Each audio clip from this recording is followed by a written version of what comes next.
Okay, so ready to conquer some fears? Let's do it. Let's dive in. Today, we're diving deep into this whole idea of choosing courage over comfort. Hmm.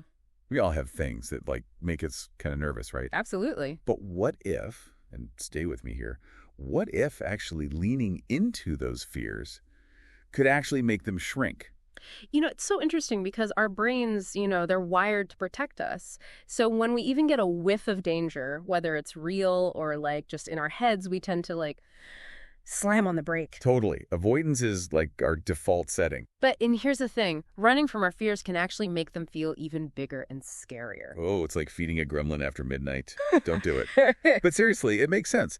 So how do we actually break free from that cycle? So it all starts with understanding kind of how our amazing brains actually work, right? Exposure therapy, it's basically about, gently confronting those fears in a way that feels safe and totally in control. Okay, I like where this is going. It's like instead of doing a cannonball into the deep end of the pool, you're, dipping your toes in first. Yeah. So instead of that fear being this giant monster under the bed, maybe it's just like a sock puppet. We just got to take a peek. Exactly. So how do we even start? You start small. Think about it. Imagine you are terrified of public speaking. I mean, a lot of people are. But instead of picturing yourself giving this big TED Talk tomorrow, how about you just share an idea in, a team meeting? Each time you do it, each successful experience, it's like you're chipping away at that fear, proving to your brain, hey, I got this. Love it.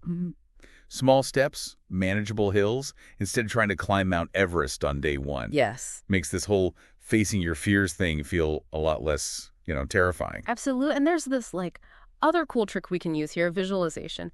Athletes do it all the time. Oh, right. They'll mentally rehearse their performance before a big game, right? Well, it turns out our brains, they have a tough time telling the difference between what's really happening and what we vividly imagine. No way. Yeah.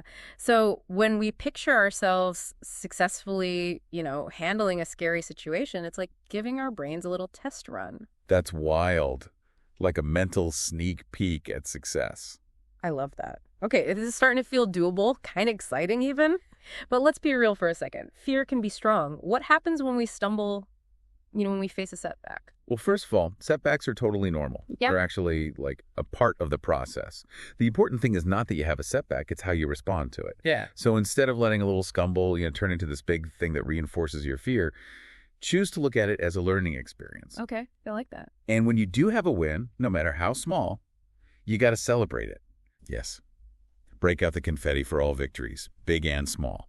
This whole deep dive has been honestly eye-opening. It's not about suddenly becoming this fearless superhero. Yeah. It's more about recognizing that courage is something we build one brave step at a time. Yes, exactly. And as you start trying these ideas out, just remember, progress over perfection, even those small acts of courage, when you do them consistently, they can lead to incredible changes. So good.